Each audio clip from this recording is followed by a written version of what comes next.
Hello, my fellow like-minded people.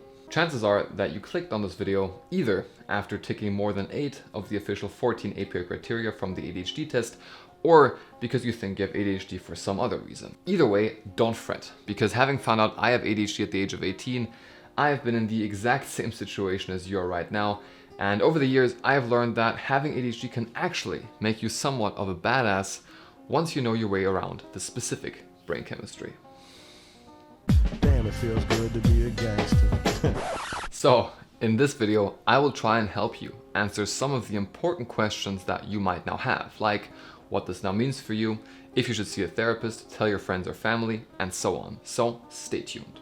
Welcome back to ADHD Vision, where you can learn to work with rather than against your brain. So, if you have ADHD, why don't you consider subscribing?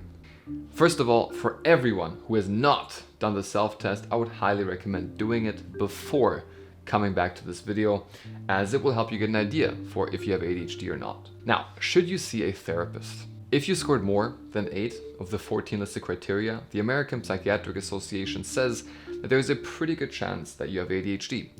But is this enough to be able to say that you have ADHD? The short answer to this would have to be no.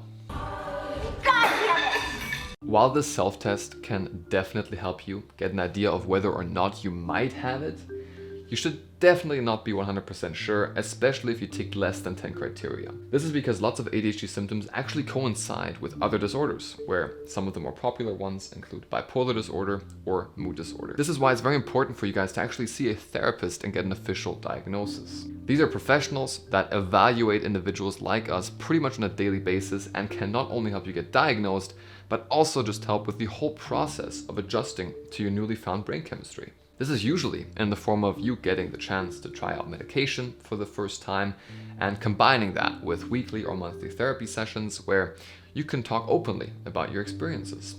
Goodbye, everyone. Remember you all in therapy. Something that I think is very important to mention here, though, is when you look for a therapist, if you can, try to find someone who specializes in ADHD. If you live in America, I'm guessing that probably won't be that difficult for you. Overall, while I would definitely recommend every single one of you to go see a therapist to get an official diagnosis, for some of you, that might be the only thing you need a therapist for. Let me explain. Depending on where you're at currently in life and how you're currently coping, you might not want or need medication or therapy to work with your ADHD. This is because while ADHD can definitely make your life harder in some areas, it can also make your life easier in others. For example, in an ever-changing, fast-paced job, your ADHD can help you make a lot more money, and just overall in life, it can help you be a lot more risk-taking and enthusiastic. Lots of people who have achieved great things got there not in spite, but because of their ADHD, which is why when they have the option of taking medication or going to therapy, they don't really see the need to do so since they are thriving. I don't know how to put this, but I'm kind of a big deal.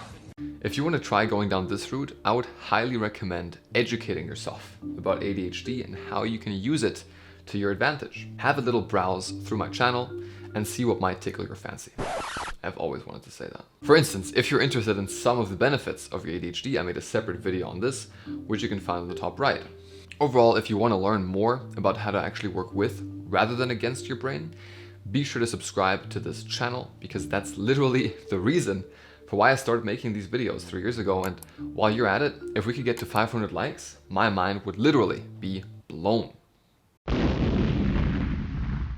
Now, should you tell your friends or family? When I got diagnosed at 18, I definitely remember feeling a bit odd when thinking of telling my friends and family that I now have ADHD. Why? Because unfortunately, even though it is definitely getting better, there is still some stigma surrounding our brain chemistry, meaning that most of the time, people who aren't properly informed usually quote from some random news headline from 10 years ago and think they have it all figured out. Be that as it may, if you're still living with your parents, I would definitely recommend telling them either way, because looking at it from their perspective, them knowing more about why you do the things that you do will make their lives as caretakers a lot easier as well. Trust me. On top of that, since ADHD is hereditary, meaning that it's genetic, you might be able to help your mother or father out, because chances are if you have it, one of them will have it as well, and you can go on that journey together. Doesn't that sound fun? Depending on how old your parents are, be prepared for statements like, "That's just for kids," "That's not an excuse," "You're just lazy," or my personal favorite, "But you seem to focus on video games just fine." Those are just a few of the fake news article headlines that have been circulating over the years. Fake news.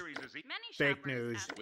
Fake weather. Now, if they do tell you these things, it can be very easy to get upset and emotional, thinking that they just don't understand. And you would be completely in the right to get upset. But as difficult as this might sound, try to not take offense and just ask them about what they actually know about the condition so far, because chances are that you will know more about it than them. And once they realize that they actually have no idea what they're talking about, you can tell them about your experience, how you took a test, and maybe research ADHD together to get onto the same page. Remember that you are all in this together, and getting a diagnosis will be a lot easier if you and your parents are on the same side. Make love, not hate. Now, in terms of telling other people outside of your family, like friends, I would say that is completely up to you. What I wouldn't advise is telling everyone directly. That's like putting a sign on your forehead with ADHD on it. Trust me, even though having ADHD might be the biggest revelation ever for you, most people, for one, just won't care, and two, might also just not know what that means. So unless you want to explain it every single time you tell someone, maybe just tell people when it comes up. Great, now you have ADHD, but what does that even mean?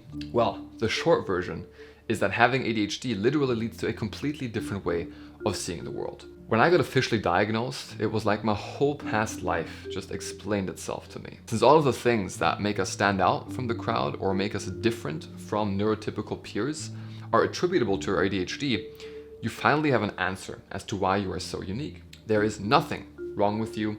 You just don't have the brain chemistry of 95, but of about 5% of people, and I for one think that makes you pretty badass. Thank you so much for watching, guys. If you want to start learning about your ADHD, be sure to check out these videos on the right. And if you want to start using ADHD to your advantage, be sure to get yourself a shirt and or hoodie here. I will see you again next week on Tuesday. Till next time, guys.